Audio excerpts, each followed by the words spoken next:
Welcome everyone. My name is Suzanne Pichetti Johnson and I'm the Director of Avenues to Wellness. And we are a program of the Frank R. Howard Foundation, and this is our speaker series.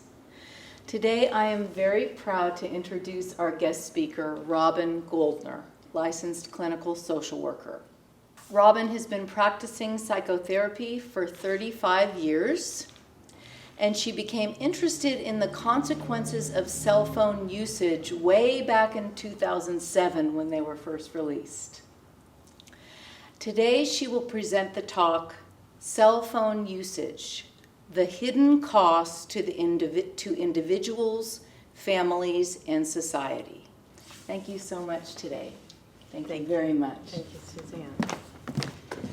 Hi, hello. Everybody out there who I'm going to imagine.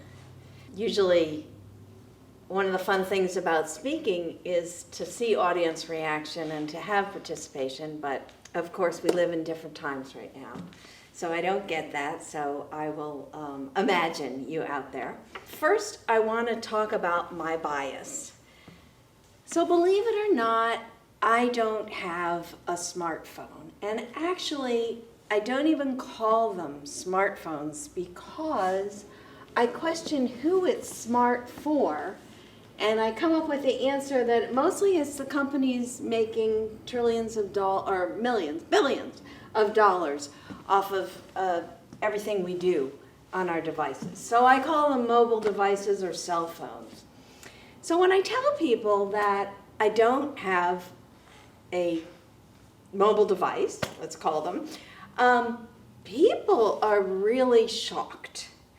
And I have said to myself that I will get a cell phone when I can't function without it. And what I'm noticing recently, in maybe the past several months, is that the inconvenience that people experience when they can't text me is, well, it's hard for other people. It's not that hard for me. They can give me a call. They can even email me. I do have a desktop. So, but I'm noticing more and more it's really kind of, people don't like that. We've become so used to texting. As Suzanne said, it was the iPhone that rolled out in 2007. There were, remember flip phones? Those were on Blackberries. Those were before then. In 2012, over 50% of the world owned a mobile phone with internet capacity. So that was a big turning point as well. The first time I ever really got strong emotional feelings, let's call them, watching people. It wasn't quite a street scene, but I had just been to a very high energy outdoor concert in San Francisco when we could have them. And I passed a bus stop, and there were about 15 people there, and all of them were staring at these devices that seemed to be appendages to their arms. And it kind of freaked me out. It looked very sci-fi to me. Then, several years later, I was in a restaurant and saw a scene that was sort of like this, although there was a third person, a father. They were all on, and she didn't have a pacifier on her cell phone. So they were all on devices, and most heartbreaking was the little one who was about 6 inches away from a screen watching some kind of moving picture. I think it was a movie. And yeah, so I was heartbroken, and to soothe myself, I started looking for others who were documenting and researching and concerned about this disturbing trend. My biggest concern is handheld devices that 24/7 access, and most especially social media. Throughout this whole talk, I want to really emphasize that there's no real right and wrong. I present this talk as information for you to evaluate your own usage, to see, is it creating a positive effect in your life or a negative effect in your life? Same with your family, your children, your relationships, just to plant these seeds. So I don't want to make Facebook, even though I'm going to come back and talk about Facebook, I don't want to make it the evil empire. But 95% of Facebook usage is on a mobile device. So they've become very linked. I do believe that handheld devices and social media are programmed to be addictive. And I'll talk about that more later. I do believe that cell phone usage is harmful for children. I remember that when they first came out, having a discussion with parents about when's the right age to get your kid a cell phone. And it was kind of like junior high age, low teenager would be the youngest that they would want a child to have a cell phone. Now it's about 9 or 10 years old or less. I do also believe that Facebook and social media in general is a major contributor to our country's widening political divide. And my opinion is that it hurts us all. So, addiction. I define addiction as engaging in a behavior that is harmful to one's physical health, relationships, or finances.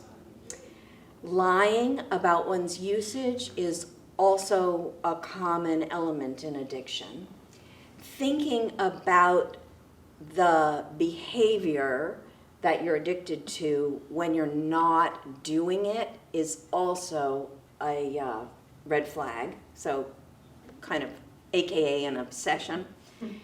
And feeling better when you're doing it than when you're not doing it, kind of as a general rule. So again, think of yourself and your usage. How does addiction work? Addiction works because of dopamine. It's a neurotransmitter in your brain, and it's the main center where you process or receive rewards, and that is pleasure. Interestingly, dopamine levels spike in anticipation of a reward or a pleasure and go slightly down once you're imbibing that reward or pleasure, and then plummet if that reward or pleasure does not materialize. Facebook creators have said publicly that the like system was designed to stimulate dopamine. And you can see how that works, this anticipation of the reward of the like. Adolescent males are more prone to gaming addiction. Adolescent females are more prone to social media addiction, and adults are more prone to sex addiction on the internet, pornography, stock trading, and shopping. So, I have come with some statistics, but first I have a few disclaimers. I think it's important to understand that statistics are a snapshot in time. These happen to come from something called reviews.org, which was on the internet. They claim they are in-depth reviews of home services and products. I don't know their credibility. In addition, these snapshots show what's happening to a certain demographic at a certain time. They shift over the years, and they'll shift according to age, race, education, the gamut. So I'm including this just, again, to kind of maybe ask so that you'll be able to ask yourself, where do I fit in these statistics? Kind of what is my behavior? Another kind of downfall of statistics is these depend on self-reports. And we all know that with addictions, we are not prone to self-report accurately. So, 83% of respondents to whoever did this study feel uneasy about leaving their home without their mobile device. And it's now called nomophobia, no mobile phone phobia. 52% of respondents say they have never gone 24 hours without using their phone. 54% say that they panic if their battery is less than 20% charged. 67% have texted someone in the same room. 70% use their phones on the toilet, which I was thinking isn't necessarily harmful, except if you're staying there too long and developing hemorrhoids. 62% of respondents sleep with their phones. This does create a problem. I'll get to insomnia later. And 45% of teens say they are on the internet almost consistently. Now that's from the Pew Research study, so to me it has a little more credibility. And actually, when Pew Research generalized to a broader audience, in other words, mixed adolescents and adult, the statistic went down to 31%. So part of addiction to phones is chronic checking. And you'll see in this cartoon that is from the New Yorker, now that I've invented it, I have this odd compulsion to hold it in my hand wherever I go and glance at it incessantly. So we have a picture of Alexander Graham Bell holding his ancient first model of a phone. I think nobody needs any explanation about phone checking. But you might want to think, when and how often do you check your phone? There's a study, another study. So this is interesting. The Ericsson Consumer Lab, which is an arm of a Swedish tech giant, did surveys of Americans. In 2014, we checked our phone 33 times a day. In 2015, it went up to 46 times a day. College-age students check their phones 74 times a day. And this reviews.org, whoever they are, said that Americans check their phone 262 times a day, which I really hope is wrong. Studies show that people check their phone as a strategy to reduce anxiety. Most addictions are like that, right? We do the thing and start to get anxious if we're not doing the thing. Checking the phone is like compulsive gambling in that there are occasional high rewards. There was a study at the University of Virginia in 2014 of adults, and they were asked to sit and do nothing for 15 seconds or to administer a small shock to themselves. So previous, you know how researchers kind of mask their purposes.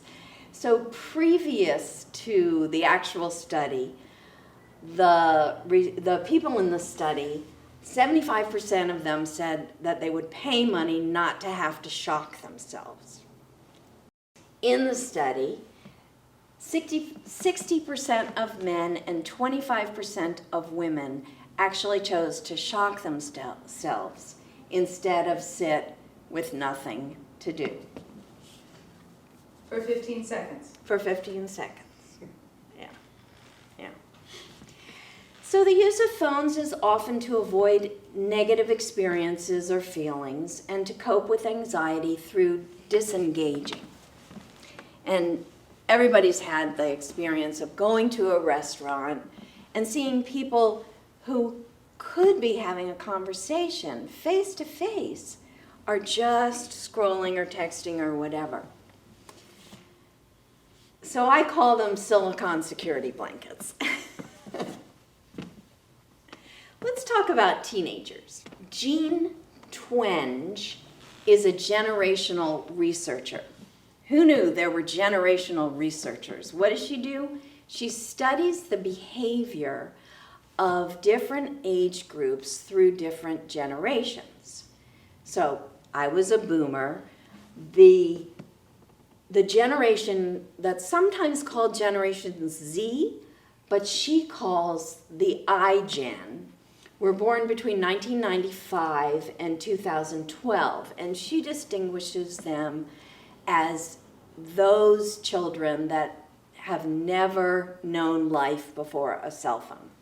She says that it's not an exaggeration to describe iGen on the brink of the worst mental health crisis in decades. Much of that deterioration can be linked to their phones. So how do devices change the behavior of teens? Teens are working less. They're also partying less. Again, no good, bad, they're just all these changes. Although, what they're doing instead of going out and seeing each other is spending time alone on their bed with their device. That's a little depressing for me. Teens who got together with friends dropped 40% between 2000 and 2015. So this is pre-COVID. And the more screens, the less happiness and the more mental health problems, especially social media. Jean Twenge also says that the suicide rate tripled between 2007 and 2015 for teenagers. Not to say that it got any better than that, but I think that's when she wrote her book, iGen. So they're going out less, they're texting more.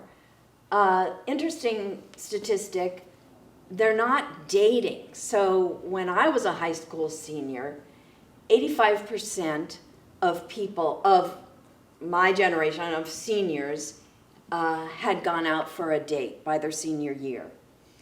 In 2015, only 56% of teenagers, high school seniors, had gone out on a date. Again, good and bad repercussions. Less conflict with parents, less teen pregnancy. Also, less confidence in their own ability to solve problems. Now, most of you probably know that the teen brain, or anybody's brain, is not fully developed until age 25. And last to come online is our judgment and, fine-tuned critical thinking. So why has their confidence in their own problem solving dropped? It's because, one, they're not going out and interfacing with the real world, and two, if they get into a problem, they can always text someone to figure it out for them, or maybe Google someone. There was a recent Facebook study that was leaked to the Wall Street Journal that concluded that Facebook makes body image worse for 1 in 3 teen girls. Excuse me, that was Instagram, which Facebook owns. 6% of US and 13% of UK teens, users of Instagrams, traced suicidal thoughts to their Instagram use. Interestingly enough, a couple of days ago, I heard a story on NPR about how Instagram was thinking of rolling out a special app for 10-year-olds and got so much blowback from parents who were aware of this leaked study that they're having to rethink it. One of my heroes is Sherry Turkle.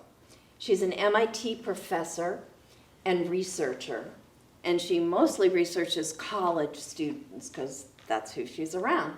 She wrote 2 excellent books on this subject, Alone Together and Reclaiming Conversation. That's her later book. She talks about the devaluation of conversation. In a conversation, it's kind of messy. You can't perfectly compose like you can an email or a text. She writes, with texts and emails, we avoid spontaneous, face-to-face, intimate communication that requires full attention and potentially awkward silences. Face-to-face conversations help develop empathy. And empathy, as we all know, is the building block for compassion. Turkle reports that there's been a 40% decline of empathy markers among college students over the past 30 years, the steepest decline being after the year 2000. With adolescence, and actually not just adolescents, this applies to all of us, I believe. There is a sense of being alone. Picture the adolescent on her bed with her phone. She's kind of alone, but not really. But she's not really connected either. So Turkle writes about the avoidance of solitude. We've all seen people on a park bench, let's say, not looking at each other, or waiting for a bus, or in line at Safeway. Half the people are looking down at their phone, at least half, instead of spacing out.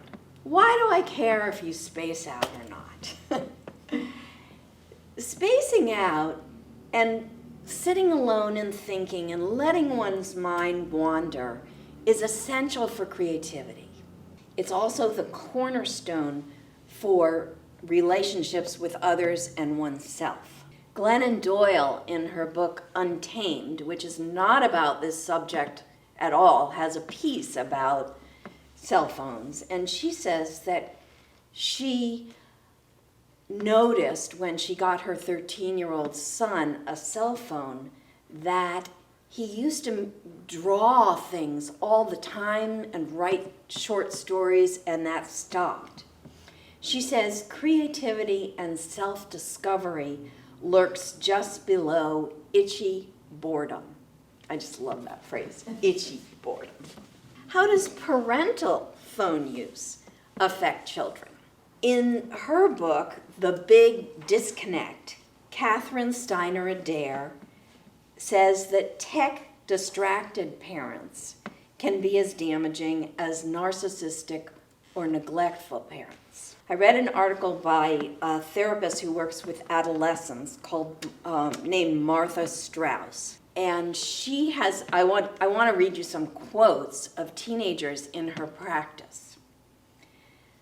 I came home from school and you asked me about my day, but before I told you anything, you got on the phone. Another says, I came into the living room to see what you were up to, and you didn't even look up from your computer. Another, I told you I'd broken up with my boyfriend, and you said, oh, that's too bad, and went back to looking at YouTube videos of dogs swimming underwater. And lastly, I offered to help you make dinner, and you FaceTimed your sister the whole time instead of talking with me. So Strauss says that contrary to teen behavior, which is on their devices, they really still want our attention. Crave, in fact, is what she said. So what is the recommended, what's a healthy screen time for what age groups? The recommended use I care most passionately about is babies. Kids under 2 are not supposed to look at screens. Their brains are so fragile and so undeveloped that all these fast-moving pictures are more than their little fragile brains can handle. Yet, I've read some statistics that 30% of infants spend 4 hours a day in front of screens. I hope that one's not true. Okay, kids 2 to 5 years old are recommended to spend less than an hour. If they spend less than an hour, one study says their mental health is better, as is their self-control and their capacity for curiosity. So more than an hour is the reverse. The reality, one study says, is also that they spend up to 4 hours a day. I'm not sure about how much they spend, but check it out with your friends and family. Kids 8 to 12 years old and teenagers are, and actually adults, I mean, this isn't really hard science, but from reading, I think we're still trying to figure it out. And so 1 to 2 hours is a recommended non-harmful dose of non-work or school hour use. Reported use is 4 to 6 hours for kids 8 to 12-year-old. Teens is 7 to 9-year-old. I don't know how they have time to do this. And us adults top everything by 10 hours a day of non-work screen use. The physical effects. So just think about it. This is kind of common sense. The more screen time, the less you move. Also, people have a tendency to snack while they're watching devices. What does that lead to? Obesity. It also leads to insomnia. It's interesting. There are a few ways that screen use is connected to insomnia. One is the delay of the release of melatonin because there are lights that are very close to your face. Screens are generally more stimulating and interactive as opposed to TV, although TV can be very stimulating as well. Watching the screen or the TV, I guess if you're real involved in it, delays sleep and bedtime. And so you're just shortening the hours because you got to get up at a certain time. It also produces less restful sleep and more night waking. So this stresses the whole system and makes one more prone to diseases. We all know that about sleep. Physical pain, back, neck, head especially, from the position that people get into. And I think also the lack of movement creates physical pain. Also, believe it or not, it contributes to, increased screen use contributes to the lack of bone density. So the military has come out with a study that there are increased fractures among young military recruits due to the lack of bone density of this I generation and I guess the one before that. Here's a really interesting one for those of you who use GPS. And here's another cartoon. Two mice are standing outside of a labyrinth. One has a cell phone and says, "Sure, you can use GPS to find the cheese, but after that, they'll be watching your every move." So yes, it tracks you, but it also shrinks your hippocampus. Your hippocampus is your memory center in your brain. The more you use your memory, the bigger it grows and the healthier and plumper your gray matter. There was a study of cab drivers in London, and they were found to have more gray matter than the average person. Why? Because they have to memorize 25,000 streets and know where, thousands of markers or hundreds of landmarks are. So they have more gray matter because it's like a muscle. They exercise it. GPS usage is a stimulus response behavior. Go left, go right. No thinking, no visualizing, no memorizing direction. So that's how GPS inhibits our hippocampus. So lastly, I want to talk about Facebook.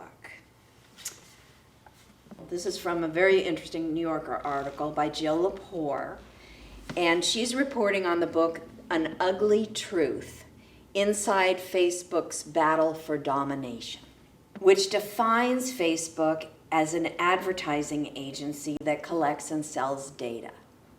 Now, I know that there are positive uses. People enjoy Facebook. We enjoy connecting with old girlfriends and boyfriends and long-lost relatives, and Facebook has enabled mass movements that wouldn't have been possible without Facebook. And there are movements I'm sure you like and movements that you don't like. Nonetheless, it is an amazing societal tool. It was founded in 2004. Its current market value is close to $1 trillion. Its users make up a population larger than any country. 2.8 billion users out of 7.9 billion humans on this planet. So that means that the personal data of over a quarter of the world's population, bigger than India and China combined, is being collected. Facebook's goal is, of course, to increase users, but also to increase the amount of time spent on Facebook, which adds value to the advertisers, including politicians, who buy the ads and contribute to their wealth. I'm going to read a quote from the Jill Lepore article.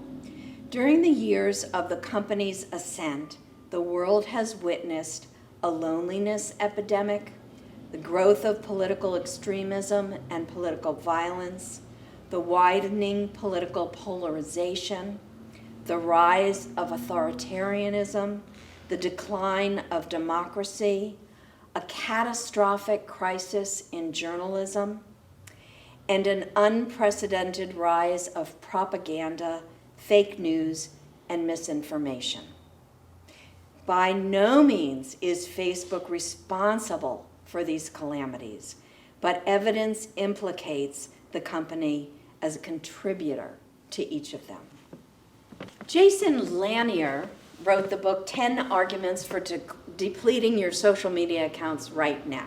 It's a small book, but it's packed. He covers a lot of what I've already covered in this talk. He adds a few points I'd like to share. One is that social media increases meanness. I think it's been well documented that people who don't have to actually see the response on the face of a human being will tend to be meaner. Secondly, Facebook profits from inflamed rhetoric that keeps people online. And inflamed rhetoric contributes to what I just read in the Jill Lepore quote. And so Facebook's goal is linked to huge divisions in society. Lastly, we the users are the products that Facebook sells. So they're the wholesaler to customers. They're customers, corporations, politicians, also small businesses. A lot of people use Facebook. So I thought that was a very interesting way to look at Facebook. So in conclusion, I hope this talk has increased your awareness of some of the effects of device uses and stimulated your thinking on how you use devices, how your children do, how it affects relationships, your family, and also society. If you want to change any of what you have recognized in your own behavior, I have a handout that's on the website, and it's strategies to limit your screen time. I'll just read some of it. There are tracking apps that you can get and put on your phone to learn how much time you actually spend on your phone. You know, sometimes I'm doing some emails and I think, okay, Robin, 20 minutes is it. And I look up at the clock and 30 minutes have gone by. So it's very easy to lose track of time. Might be interesting to know how much time you spend. Try a 24-hour detox. Try a 48-hour detox. Could you take a week off? And when you do, it's not about cold turkeying and preventing yourself from doing something. It's about noticing what happens for you, how you feel without your screen, what else you do without your screen. And a word, if you're going to do this, like any addiction, it will take time to get past the anxiety of not doing the behavior and to notice what's beyond that anxiety. I was working with a 25-year-old woman who went without her cell phone for a week. She actually reported, I kid you not, she felt calmer. And it did cause her to delete much of her social media. She continues to struggle with kind of deleting and then going back to and then having to delete again. But that week really strengthened her awareness of how it affects her. You could set a timer for doing a particular thing on the screen. I sometimes do that to make sure I get off. Turn off notifications. Notifications interrupt your life. I'll be sitting in therapy with someone, their notification goes off. Even if they ignore the notification, our flow has been interrupted. So just have an experiment. For the family, I really encourage people in families to initiate discussions with their children about some of the content that I've presented. And I'm sure kids will notice other consequences that they experience due to social media and screen time. The American Academy of Pediatrics recommends making a family media plan. And on their website, they teach you how. I encourage you to set guidelines in your family about what's too much screen time for your kids. And create device-free time. Some suggestions, first and foremost, is meal time, but up there is bedtime, and 2 hours before bedtime, and maybe a little bit in the morning upon waking. Because there's a big need, as I mentioned, to protect sleep time. And we could all just take the screens out of the bedroom during sleeping hours. You don't need to know about that fire in wherever, Brook Trails at 5 in the morning. You will get the notification. And on this bibliography, I have the books, the citations to the books that I've mentioned in this presentation. So this one I did, in 2015. And I think that was the first one that I did. And I was just fed up with, I think my friends were really, all of them were getting it. And so I did this piece, iTunes, I use iTunes too. The isolation that I was noticing with groups, family groupings, friends grouping, not having facial contact, but all staring at their phones. attention spans going down for kids, the void filler, just like, you know, shocking yourself rather than waiting 15 seconds or waiting in a line at Safeway. The parenting aspect, I've seen so many parents like holding a little kid's hand, just involved in their phone, or even pushing a stroller, just looking at their phone. Giving phones to children who for them to play with. The 24/7 access is what's this device has created, the obesity. So that's what that was about. This one happened about a year ago, I think, and it's just more of the same. It's my dismay about, here's the stroller image. The selfies, how I remember going on a trip, and it was a group trip. We were on a bus and we walked so the whole group walked to a waterfall. I like to take my time and really take in nature. Most people just snap a photo or a selfie and they're out of there. So it just deprives them of their, the somatic awareness of nature and taking it in. I've seen kids on cell phones and on bicycles staring at their devices. I don't know how they do it. I guess they're good at it. I don't know. But people do die from that. People crossing the street. I am always amazed at people in the crosswalk just doing that. This is an actual scene I saw. People on the beach just staring at their phone.